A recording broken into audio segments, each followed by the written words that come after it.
תראה בן. אומרים ים כנרת, אבל בעצם היא אגם די קטן. כן? באמת שכן.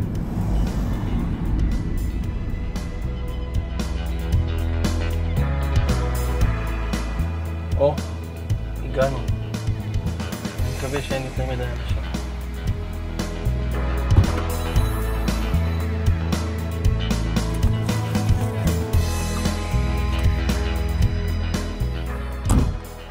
בוא, נמצא איזה מקום שקט שלא יפריעו לנו.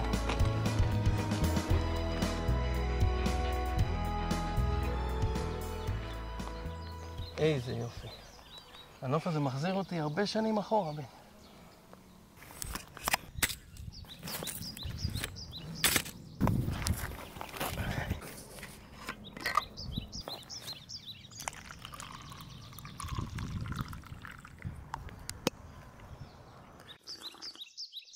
יאללה בן, תתחיל להקליט.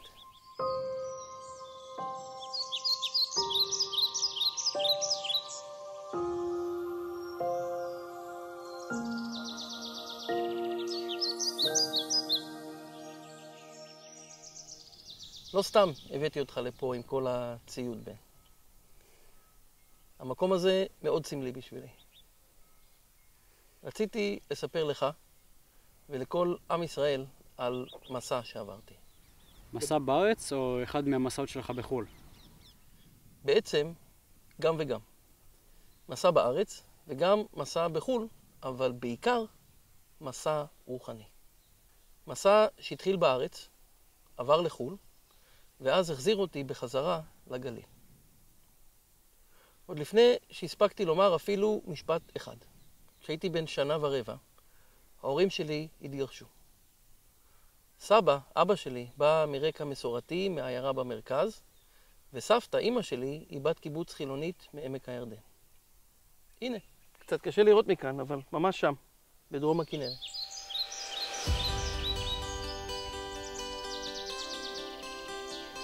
וואו, כבר כמעט לפני יובל שנים, נולדתי לא רחוק מכאן, בבית החולים בצפת, וכשהייתי בן 1.25 שנה בערך, ההורים שלי נפרדו, וחזרתי עם אמא שלי לקיבוץ.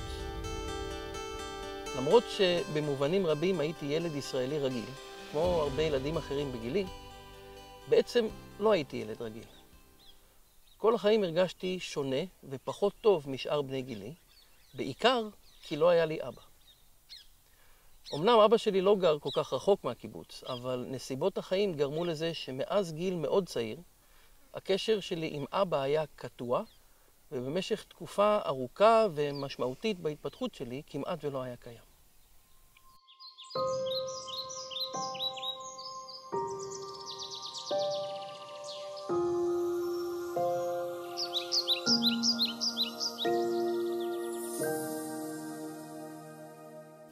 רק עשרות שנים מאוחר יותר, כשנולדו לי ילדים משלי, וכשהתחלתי לחשוב על דברים יותר לעומק, הבנתי כמה שאבא שלי היה חסר לי בשנים הקריטיות להתפתחות שלי. ומה, אתה עוד כועס על סבא? על אבא שלך? באמת שלא. בחסדי שמיים למדתי לסלוח לו, ולהבין שבדיוק כמוני, גם הוא סוחב על הגב שלו את החטאים של אבא שלו לפניו, שגם הוא בטח סחב על הגב את החטאים של אבא שלו לפניו, וחוזר חלילה עד האדם הראשון. אני מקווה שיום אחד גם אתה תוכל לסלוח לי, בן, על כל הטעויות שעשיתי והחטאים שחטאתי נגדך ונגד אמא שלך ושאר הבנים. בשנים מאוחרות יותר גדלתי ונהייתי ילד מפונק ופרוע, ואמא שלי כבר לא הצליחה להשתלט עליי. אבא דווקא ניסה לקחת אותי אליו לכמה שנים ולנסות ולתקן את הנזק, אבל לצערי זה כבר היה מעט מדי ומאוחר מדי. את התיכון התחלתי בקיבוץ, ממש לחופי האגם היפה הזה, ובלי אבא לידי שידע לשמור אותי בתלם. נהייתי נער חסר משמעת שמחפש הרפתקאות וריגושים. למרות שהייתי בתיכון במשך כמה שנים, קשה להגיד שבאמת למדתי שם משהו.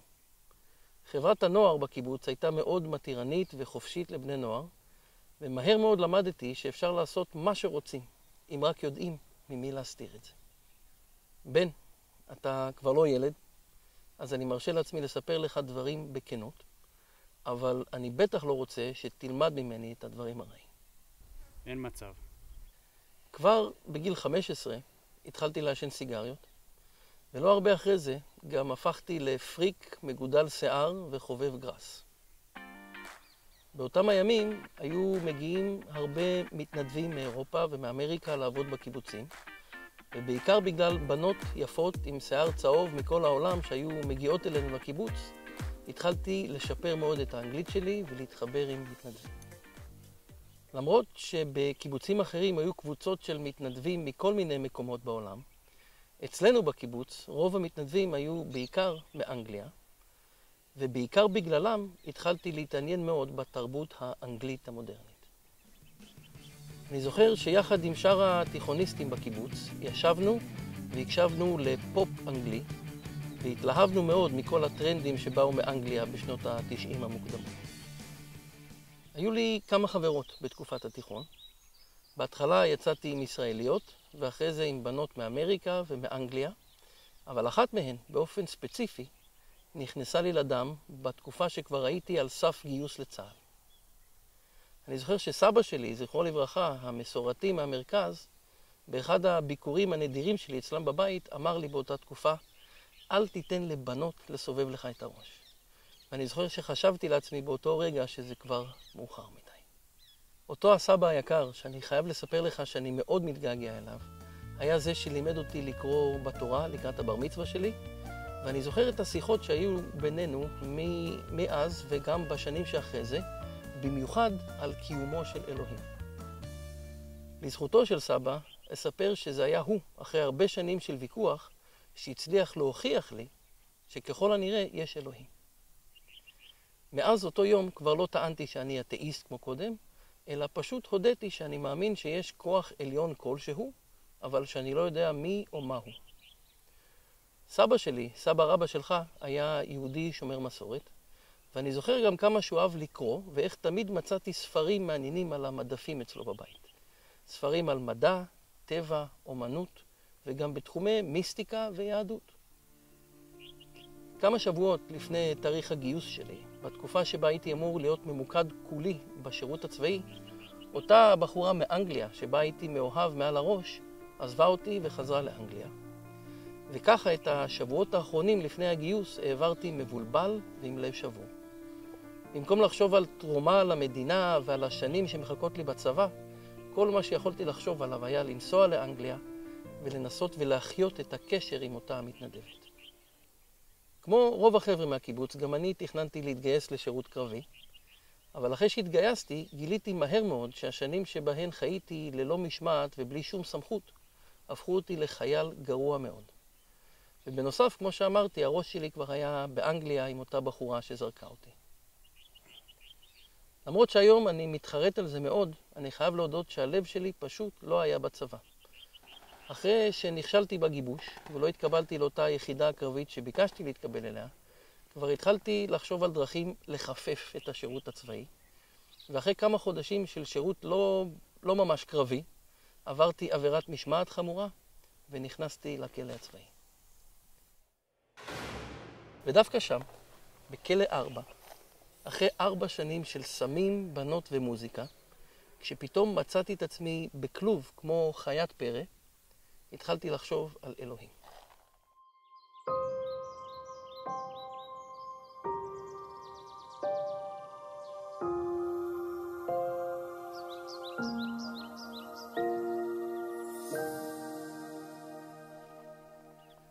באחד מתוך כמה רגעים של המצוקה הנפשית שהייתי בה בכלא, אני זוכר שפתאום התחלתי להתפלל. התחלתי לדבר אל אותו האלוהים שלא בדיוק האמנתי בו ולא בדיוק חשבתי עליו מאז הבר מצווה, והבטחתי לו שאם הוא יעזור לי לשרוד את המאסר ואת השירות הצבאי ואת המצוקה הנפשית שמצאתי את עצמי בה, אשתדל כמה שאני רק יכול להיות בן אדם טוב. הבטחה שלצערי הפרתי הרבה מאוד פעמים. אחרי שבועיים בכלא הצבאי עמדתי לפני ועדת פרט שניסתה לברר מה הבעיה איתי. ואחרי שכבר נגמרה לי כל שארית של מוטיבציה לשרת, ביקשתי שישחררו אותי. הראש שלי כבר היה בחול, וידעתי שאין לי יותר שום דבר לתת לצה"ל. הלב שלי פשוט כבר לא היה שם. אולי לאו דווקא באופן מפתיע, ועדת הפרט החליטה לקבל את הבקשה שלי ולשחרר אותי משירות בצה"ל, ופתאום מצאתי את עצמי, הרבה לפני כל החברים שלי, שוב באזרחות ומחפש כיוון חדש לחיים. אותה בחורה מאנגליה, שעזבה אותי כמה חודשים לפני כן, לא רצתה לשמור איתי על קשר, וידעתי שאין לי טעם לרדוף אחריה. היא המשיכה הלאה בלעדיי. עכשיו כבר באמת לא ידעתי לאן להמשיך. ההורים שלי, סבא וסבתא, כמובן התאכזבו מאוד מהשירות הקצר שלי בצבא, ואפילו החברים שלי מהקיבוץ לא הבינו למה לא יכולתי להמשיך ולסיים את הצבא כמו גבר. אולי זה היה קשור במשהו לזה שגדלתי בלי אבא הרבה מאוד שנים, ושלא קיבלתי מספיק חינוך למשמעת, שבסופו של דבר קלקל לי גם את השירות הצבאי, בנוסף ללימודים בתיכון, שגם הם לא ממש הצליחו, בלשון המעטה. אחרי השחרור ניסיתי את מזלי בעיר הגדולה. בתקופה מסוימת הייתי בירושלים כמה חודשים, אחרי זה גם בתל אביב כמה חודשים, שבהם המשכתי להסתובב עם מתנדבים ותיירים, ולחיות מהיד אל הפה. עד שהבנתי שאני חייב להתמסד טיפה, ולמצוא לעצמי איזו עבודה שתממן לי את הטיול הגדול שעליו חלמתי כבר כמה שנים. חזרתי צפונה, לגליל, ומצאתי עבודה בתור שכיר באחד הקיבוצים. לשמחתי, פתאום גיליתי שכשעובדים ולא מוציאים יותר מדי כסף על סמים ועל שטויות שלא באמת צריכים, פתאום מתחילים לחסוך קצת כסף. בשעות הפנאי שלי שוב מצאתי את עצמי מסתובב עם מתנדבים, שבאותם ימים הגיעו כמעט לכל הקיבוצים. ואחרי כמה חודשים גם פגשתי בחורה חדשה ומקסימה מדרום אפריקה, שלהפתעתי גם אני מצאתי חן בעיניה. חיינו ביחד באותו הקיבוץ במשך כמה חודשים, שנראו לי אז ממש כמו גן עדן, והקשר בינינו התחיל להתהדק. ואז, אחרי שהוויזה השלישית שלה נגמרה, היא נאלצה לצאת מהארץ לכמה חודשים כדי שתוכל לקבל שוב ויזה של תיירת. למרות שהיא נולדה בדרום אפריקה, אבא של אותה חברה היה אנגלי, והייתה לה גם אזרחות בריטית, אז היא החליטה לנסוע ולעבוד באנגליה לכמה חודשים, ואז לחזור ארצה.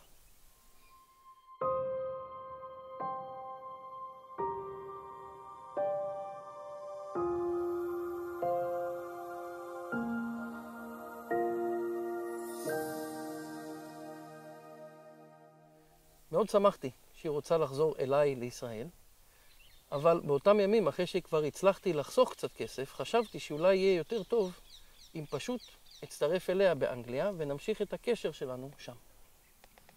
וזה מה שעשינו. למרות שאני, מצידי כבר שנים חלמתי על טיול לאנגליה, הסתבר לי שבעצם לונדון לא מחכה לי. הייתי תייר אחד מתוך הרבה מאוד אחרים שניסו למצוא עבודה שחורה באנגליה, וראיתי כמה שהחיים לא יפים כשאתה מובטל בארץ זרה וקרה.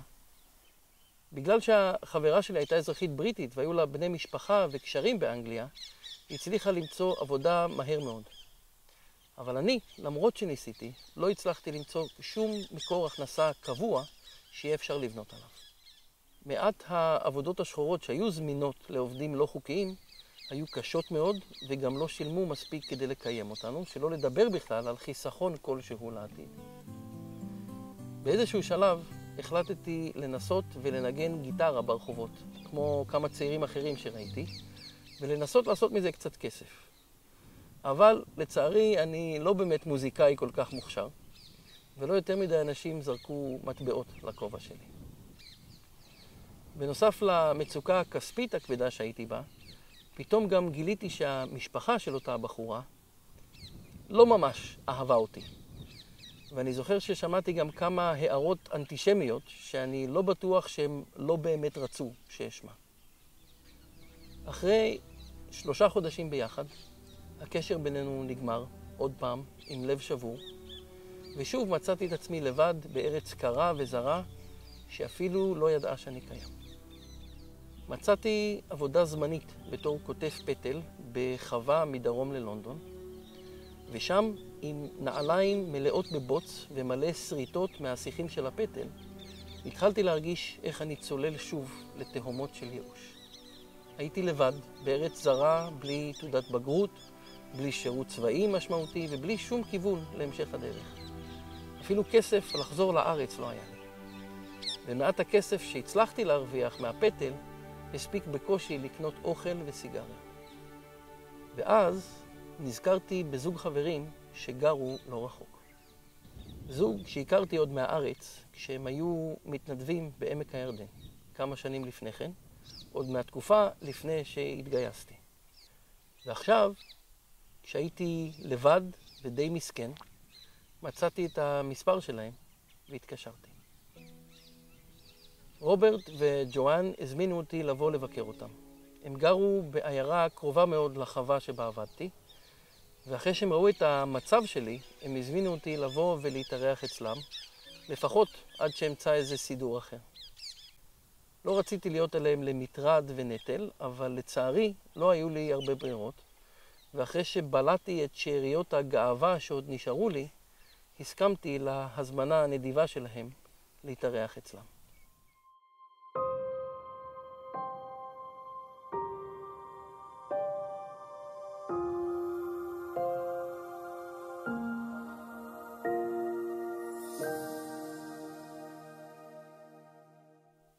אבל רוברט וג'ואן שהכרתי בתור מתנדבים בקיבוץ, היו שונים מאוד מרוברט וג'ואן שעכשיו אירחו אותי אצלם בבית. משהו מאוד עמוק השתנה בהם. הם הפסיקו לעשן, הפסיקו להשתולל במסיבות כמו פעם, ואפילו הדהימו אותי בזה שהם התחילו להקפיד על ערכים שנראו לי אז בתור פריק היפי ממוצע, כמו ערכים ויקטוריאניים עתיקים. מה קרה להם? כשסוף סוף העזתי לשאול, הם שמחו לספר לי שהם נולדו מחדש באופן רוחני, ושהם מאמינים בישוע, ישו. זה היה לי מוזר מאוד. זה לא שהייתי אתאיסט, הרי באותה תקופה כבר האמנתי שיש אלוהים, וגם התחלתי כבר לחשוב עליו יותר, ועל מה שהוא רוצה ממני, אבל ישו?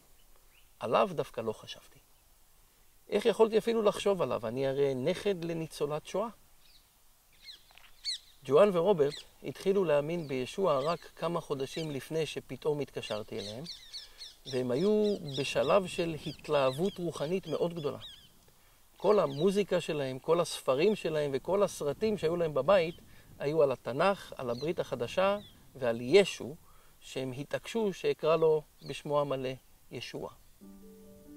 וככה, במשך שבועיים מאוד אינטנסיביים, הם היו חוזרים מהעבודה, אוכלים משהו, ומתיישבים לספר לי על התנ"ך, 10 הדיברות, הברית החדשה, ועל ישוע שלפי דעתם היה המשיח. ואני, שלפתע הרגשתי חובה וצורך להגן על היהדות, אפילו שלא ממש האמנתי בה קודם לכן, התווכחתי איתם, וניסיתי להוכיח שישוע לא היה המשיח. מצד אחד הם היו מאוד אדיבים ונדיבים אליי, ולא רציתי להעליב אותם אצלם בבית, ומצד שני, איך אני יכול להקשיב לדברים האלה? הרי סבתא שלי ניצולת שואה, ותמיד אמרו לי שהנוצרים הם האויב הכי גדול שלנו, שהם שונאים אותנו ושהם רוצים להרוג אותנו בדיוק בגלל אותו ישו, שהם מאשימים אותנו בצליבה שלו. לא היהודים צלבו את ישוע, אמרתי לרוברט בביטחון. הרומים צלבו אותו. אפילו שלא באמת ידעתי מספיק היסטוריה כדי להצהיר את זה בכזה ביטחון. רוברט הסתכל עליי במבט שאני יכול רק לתאר אותו כאוהב וסבלני מאוד, ואמר, חבר יקר, היהודים דווקא כן מסרו את ישוע לצליבה, אבל זו הייתה כל הפואנטה. הוא היה צריך להצלב. הוא בא לעולם בדיוק בשביל שיצלבו אותו. משהו פה מאוד לא הסתדר לי. מצד אחד, אומרים לי שהיהודים דווקא כן צלבו את ישוע, וזה אמור לפגוע בי מאוד. מצד שני, אני רואה שהאנשים האלו לא שונאים אותי בכלל, הם אפילו אוהבים אותי, ומתייחסים אליי בכבוד ובעדינות רבה. אם זו שנאה, אני לא יודע מה זאת אהבה, חשבתי לעצמי. אולי בכל זאת, לא כל הנוצרים שונאים אותנו. ככל שהימים עברו, ראיתי שלא רק שהם לא שונאים את ישראל, אלא נהפוך הוא, הם אוהבי ישראל ממש. אולי אפילו יותר מרוב היהודים שהכרתי. הם מתעניינים בישראל ומתפללים לשלום ירושלים. הם חושבים על טובתה של ישראל בהחלטות הפוליטיות שלהם, וגם מתעניינים מאוד בעם היהודי ואפילו בשפה העברית. מצאתי בבית שלהם כמה ספרים שדיברו על חגי ישראל ועל הסמליות הרוחנית הרבה שלהם, והופתעתי מאוד מכמה שהם הכירו את התנ"ך. בעצם, אפילו יותר משהופתעתי, אני יכול להגיד שממש קינאתי בהם על ההיכרות העמוקה שלהם עם התנ"ך העברי. יום אחד הסתכלתי על רוברט בזמן שהוא קרא בתנ"ך שלו, וחשבתי לעצמי, הנה איש שנראה לי כמו גוי גמור. תווי פניו אנגלוסקסים לגמרי, ואין זכר של יהדות במראה שלו. והנה הגוי הזה יושב ומתעמק בתנ"ך שלנו, של עם ישראל. ולעומת זאת, אני, היהודי, אבוד לגמרי מבחינה רוחנית, ולא יודע כמעט שום דבר על אלוהי ישראל, שגילה לנו את עצמו בתנ"ך. זה לא שלא הכרתי את התנ"ך, הרי למדתי תנ"ך בבית ספר, והכרתי את רוב סיפורי התנ"ך דווקא לא רע. ואפילו למדתי לקרוא בתורה בהתאמה ספרדית לקראת הבר מצווה שלי. אבל מעולם לא התעמקתי בתנ"ך כמו שהם התעמקו. בשנים שלאחר מכן גיליתי שהרבה מאוד בעם ישראל, אפילו דתיים רבים, לא באמת מתעמקים בתנ"ך. הם משקיעים את רוב הזמן שלהם בלימוד משניות, גמרא ושולחן ערוך, ולא מקדישים אפילו מעט מזמנם לדברי הנביאים. פגשתי חרדים שאפילו אמרו לי שקריאה בנביאים מביאה לידי כפירה. והנה, אני רואה את הגוי הזה, שבנדיבות רבה מארח אותי אצלו בבית בזמן שאין לי לאן ללכת, ושאוהב אותי מספיק כדי לומר לי את מה שלדעתו היא האמת, אפילו כשהוא יודע שאני עלול לכעוס עליו בגלל זה. והוא יושב ולומד את דברי אדוני מפי הנביאים, וכמה שהוא רק יכול, משתדל לחיות חיי מוסר, בהתאם למה שהוא קורא בתורה ובנביאים. ואני, היהודי, חוטא. ובכל זאת, המשכתי להתווכח איתו. הרי לא יכול להיות שישוע הוא המשיח. לא יכול להיות. אחרי שבועיים של דיונים לתוך הלילה, רוברט כבר די התייאש ממני. בוקר אחד הוא נתן לי עותק של הברית החדשה בעברית, ואמר, אני לא יודע מה עוד להגיד לך. אמרתי לך הכל. אבל אם יש לך עוד שאלות, הנה הברית החדשה בעברית, תקרא אותה בעצמך. אני חייב להגיד שמאוד הופתעתי מהמחווה היפה הזו. ידעתי שבטח לא היה לו קל למצוא עותק של הברית החדשה בעברית באנגליה, וידעתי שהם בטח עבדו על להשיג את הספר הזה כבר לפחות כמה ימים, אם לא כמה שבועות. הודיתי להם ולקחתי את הספר הקטן הזה. אחרי חודשים ארוכים באנגליה, שמחתי מאוד למצוא משהו בעברית לקרוא. התגעגעתי לשפת האם שלי, ושמחתי שיש לי הזדמנות לקרוא ולהבין בעצמי. לא תכננתי להאמין במה שכתוב בה, אבל רציתי לשמור על ראש פתוח ולדעת במה בדיוק האנשים המיוחדים האלה מאמינים. וככה, בבוקר שאחרי זה הם יצאו לעבודה, ואני במקום לצאת ולנגן על גיטרה ברחובות בשביל כמה מטבעות, החלטתי לשבת ולנסות לקרוא בברית החדשה. פתאום מצאתי את עצמי בחזרה בגליל, פה, לא רחוק מההר הזה, לחופי הכינרת היפה שלי, והתחלתי להתגעגע מאוד. ופתאום אני רואה בעיניים שהברית החדשה היא לא ספר נוצרי, אלא ספר יהודי לגמרי, שמתאר את מה שקרה פה, בארץ ישראל, בסוף ימי בית שני. והנה אני מזהה את כל המקומות שכתוב עליהם, ואני מתחיל לראות נבואות מהתנ"ך העברי שמתגשמות בישוע, איש נצרת.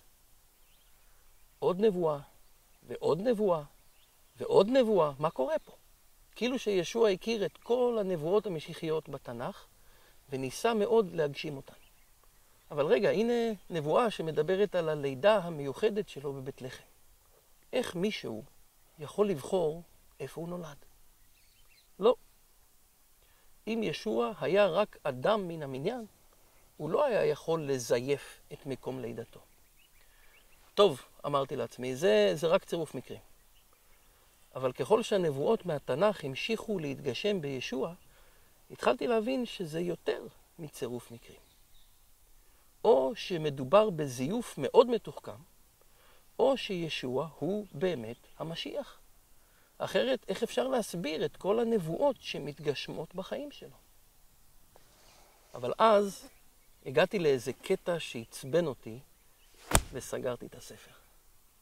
משהו שם צבט לי מאוד בלב, והחלטתי שלא לקרוא יותר בספר המעצבן הזה. קמתי והכנתי לעצמי כוס קפה, ואחרי ששתיתי אותו, שוב הסקרנות שלי התגברה, ושוב פתחתי את הברית החדשה. מצאתי את המקום שאליו הגעתי קודם, והמשכתי לקרוא.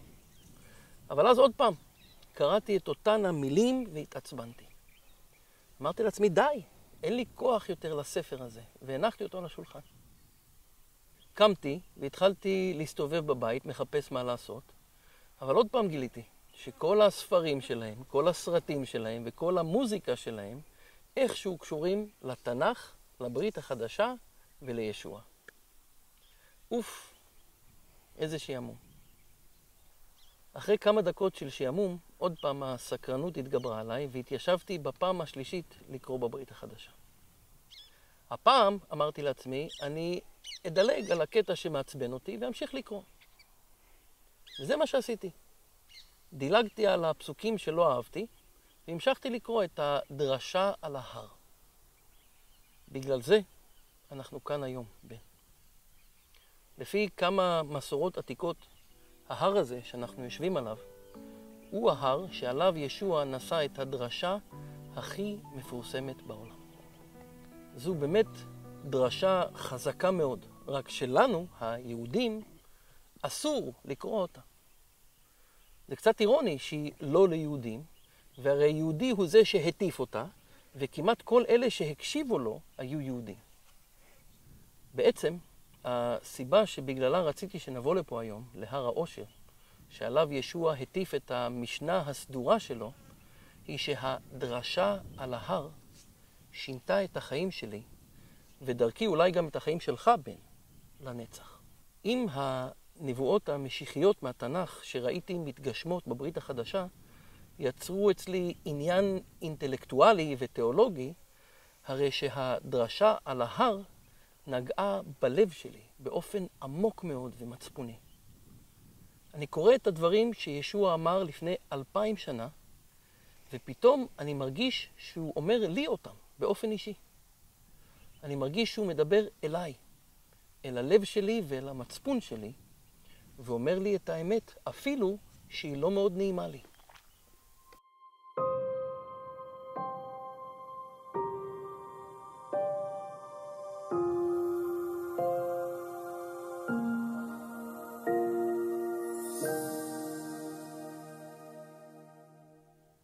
שאלתי את עצמי, איך יכול בן אדם שחי לפני 2000 שנה להבין כל כך טוב את מה שקורה בלב שלי עכשיו?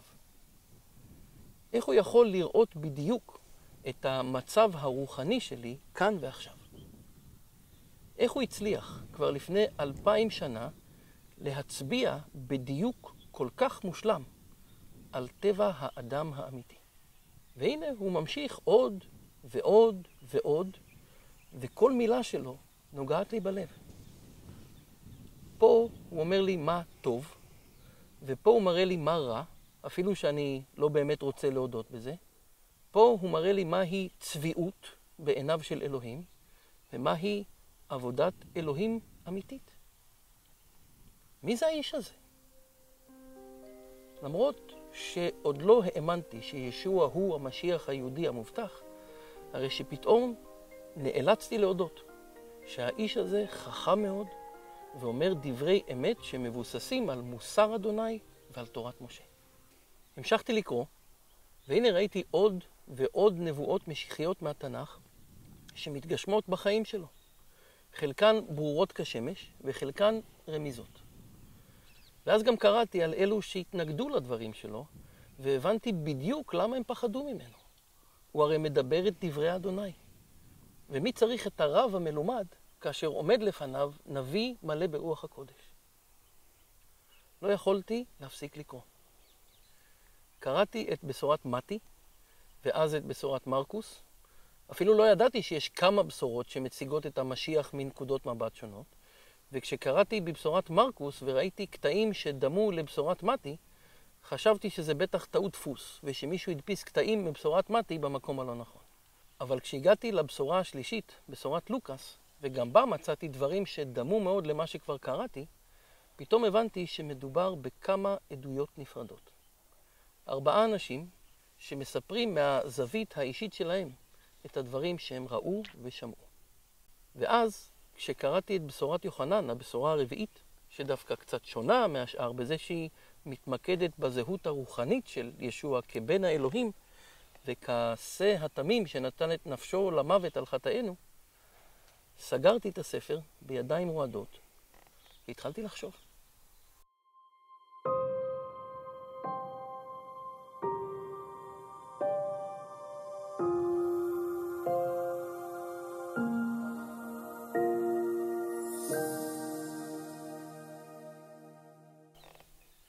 חשבתי לעצמי, הרי זה כל כך ברור שישוע הוא המשיח.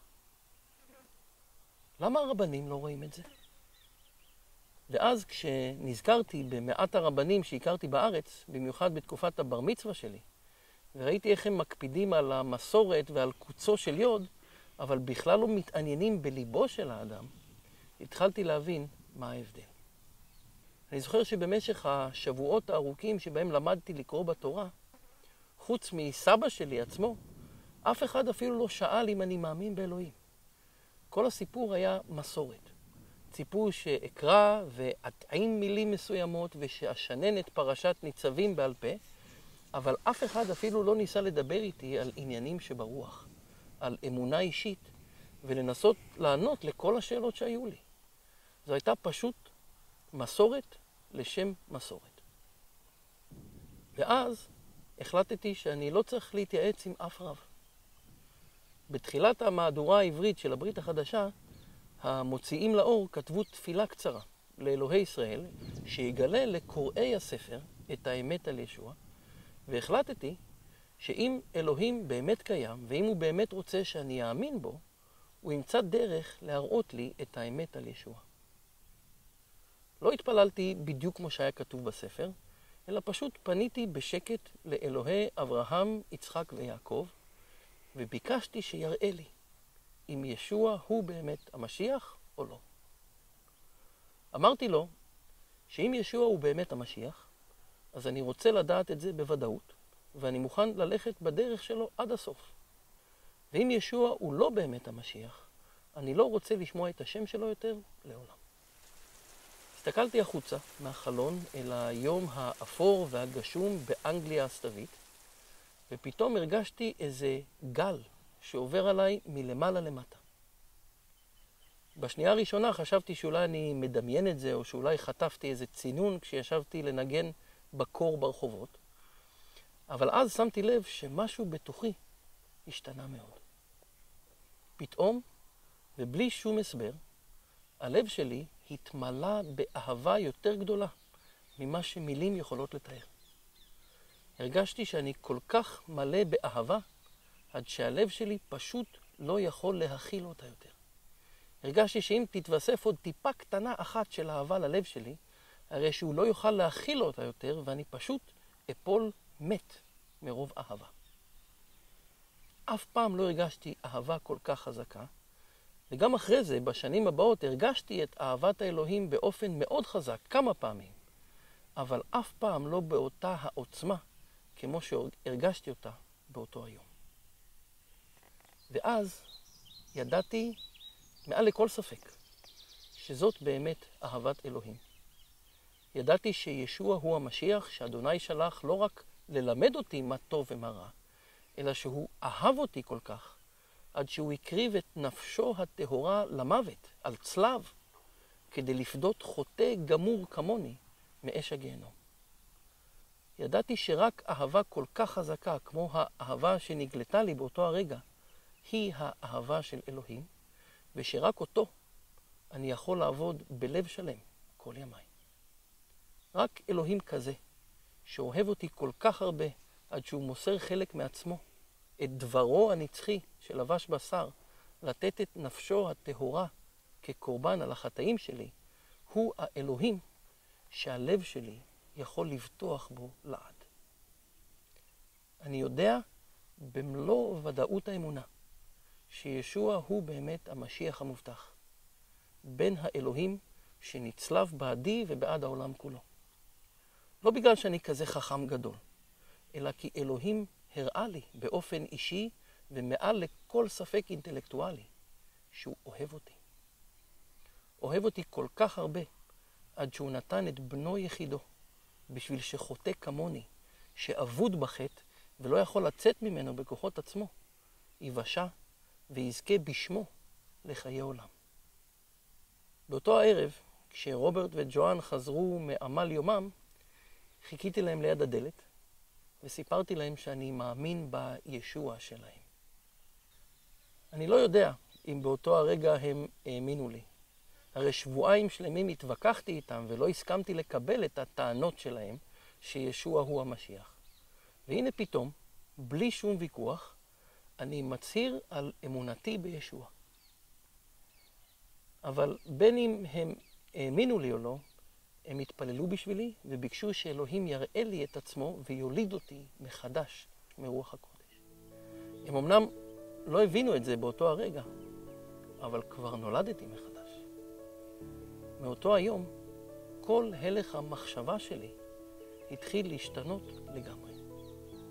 אלוהים קיים את ההבטחה שלו לכל מי שישוב בתשובה ויאמין בישוע המשיח, ומילא גם אותי ברוח הקודש שלו, ששוכנת בליבי מאז אותו היום.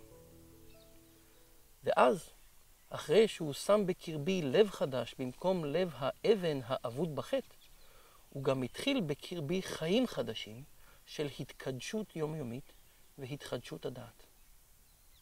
הכל שונה מאז. הכל חוץ מהגוף הזה שאני חי בו, אבל רק בינתיים, עד תחיית המתים. כבר באותו הערב גיליתי שאני כבר לא יכול לדבר כמו שדיברתי לפני זה. כל הכללות והגידופים שהיו פעם יוצאים לי מהפה, פתאום צלצלו לי באוזניים ולא יכולתי להגיד אותם. הסמים שהיו חלק גדול מהחיים שלי לפני שהאמנתי, פתאום נראו לי כמו מעשי שטן שצריך להיזהר מהם כמו מאש. ובאמת תוך כמה ימים כבר הפסקתי לגמרי לעשן גרס, וגם התחלתי להתפלל שאלוהים יעזור לי להיגמל מהסם שאליו הייתי מכור הרבה יותר מגרס, הניקוטין. אבל דווקא את ההתמכרות הזו, אלוהים סילק מהחיים שלי רק כמה שנים יותר מאוחר, כשיום אחד הוא פשוט לקח את זה ממני. אבל זה כבר סיפור אחר. בעזרתם הנדיבה של ג'ואן ורוברט חזרתי ארצה, ואחרי כמה חודשים התחלתי להכיר מאמינים אחרים כמוני, שאפילו לא ידעתי שהם קיימים. חשבתי בהתחלה שאני בין כמה יחידי סגולה בודדים, יהודים שמאמינים בישוע. אבל אז גיליתי שלאו דווקא. כמו בקרב כל שאר העמים, לאלוהים יש שארית פלטה גם בעם ישראל, ולפי האומדנים יש מאות אלפים של יהודים בעולם, שממש כמוני הגיעו למסקנה שישוע הוא המשיח שלא חיכינו כל כך הרבה דורות. אנחנו מאמינים בו לא רק בגלל הנבואות הרבות מהתנ"ך שהתגשמו בו באופן כל כך ברור, למרות שגם זו עדות חזקה מאוד, אלא גם בגלל הדברים שהוא לימד אותנו, ושמהם הבנו שרק אלוהים יכול להגיד אותם. ויותר מכל, אנחנו מאמינים שישוע הוא המשיח בגלל שאלוהים הראה לנו בעיני רוחנו את הצלב ואת גודל קורבן האהבה שהוא הקריב כדי לפדות אותנו מהחטאים הרבים שלנו. לנו, החוטאים מלידה, מגיע למות על חטאינו, אבל ישוע המשיח מסר את עצמו למוות במקומנו. הוא פדה אותנו. אברהם אבינו אהב ובטח באלוהים כל כך, עד שהוא היה מוכן להקריב את יצחק בנו לפי בקשתו, והוא עמד בניסיון. אבל 2000 שנה אחרי זה, אלוהי אברהם אבינו הוכיח את האהבה שלו אלינו, צאצאי אברהם, כאשר הוא שלח את בנו היחיד, את דברו הנצחי שלבש בשר, לבוא ולהקריב את נפשו בעדנו, כדי לפדות אותנו ממחיר החטא שכולנו נפלנו בו ללא תקנה. ולא רק שישוע מת על צלב בשבילנו וקם לתחייה מפני שהקורבן שלו התקבל בבית הדין של מעלה, אלא גם שכל אלו שמאמינים בו בכל ליבם מקבלים בשמו את רוח הקודש ששוכן בקרבנו ומלמד אותנו בכל יום לחיות בקדושה, לאהוב אלוהים ואדם ולעבוד את אבינו שבשמיים ברוח ובאמת, ממש כמו שהוא רוצה שילדיו הנאמנים יעבדו אותו. יש עוד שאלה אחת שבטח נשארה לך בראש ושאותה אתה רוצה לשאול. נקודה שהעליתי אבל לא סיכמתי. מה היה הקטע שעצבן אותך כשהתחלת לקרוא בברית החדשה? בדיוק. זאת השאלה. כמעט כמו כל אחד אחר, גם אני ידעתי עמוק בלב שאני רחוק מאוד מלהיות צדיק. והייתי גם מוכן להודות שיש חטאים מסוימים בחיים שלי. ובדיוק כמוני, בעצם לכל אחד אחר, יש חטא אחד או יותר בחיים שלו, שהוא אוהב באופן מיוחד. איזה אליל ספציפי, שדווקא עליו, שהוא החטא הברור ביותר בחיים שלנו, אנחנו לא באמת רוצים לוותר, או אפילו להודות שבאמת מדובר בחטא. יש כמה מאיתנו שהאליל שלהם הוא כסף או זהב, ויש אחרים שהאליל שלהם הוא ספורט או איזה פעילות פנאי אחרת. יש גם כמה מאיתנו שמשתחווים לדברים שהם מעשי ידי אדם. ויש שאפילו משתחווים לבני אדם מסוימים או לקבוצות אנושיות מסוימות, לפחות באופן מנטלי. ובדרך כלל, כשבא מישהו ומאיים על האליל שלנו, אנחנו כמעט תמיד נוטים להיכנס למגננה, ולפעמים גם מגיבים ברוגז ואפילו באלימות. אצלי זה קרה כשקראתי את פסוק 28 בבשורת מתי, בפרק ה', חלק מהדרשה על ההר, שבו ישוע הצביע על אחד מהאלילים שלי. גם אני נכנסתי למגננה והייתי מוכן להילחם למען האליל הזה בחירוף נפש. אבל כשהמשכתי לקרוא, הבנתי שישוע לא בא להרשיע אותי על החטאים שלי, אלא להפך. הוא בא לפדות אותי מכל חטא. גם מהחטא הנורא הזה שחטאתי בו, ואפילו התמכרתי אליו, ולתת לי לב חדש שאוהב צדקה ורוצה לעשות את הטוב. הדרשה על ההר שינתה את החיים שלי לנצח. וברשותך, אני רוצה לסיים את הסיפור שלי עם המילים הנצחיות הללו. מילים שנגעו לי עמוק בלב, ושבגללן אני יודע עמוק ברוחי שישוע איש נצרת הוא באמת המשיח בין האלוהים, ושהוא אהב אותי וגם אותך כל כך הרבה, עד שהוא נתן את נפשו הטהורה למות על צלב, כדי לשלם את מחיר חטאינו וכדי לפדות אותנו מקללת החטא שעלינו מאז האדם הראשון, ולתת לכל מי שישוב בתשובה כנה בליבו ויאמין בו בלב שלם חיי עולם, לב חדש ורוח חדש.